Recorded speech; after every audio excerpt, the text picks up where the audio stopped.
வணக்கம்.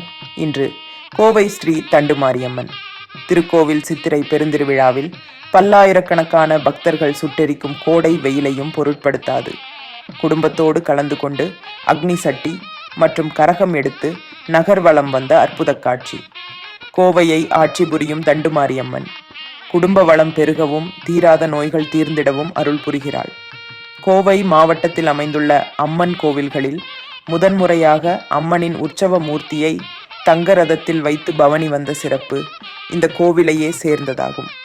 பக்தர்கள் தாங்கள் நினைந்த காரியங்கள் நிறைவேற அம்மனை தங்கத்தேரில் வைத்து தங்கள் குடும்பத்தினருடன் தாங்களே அம்மன் தேரினை திருவிழா பவனி வரச் செய்து வழிபட்டு அம்மனின் திருவருள் பெற்று செல்கின்றனர்.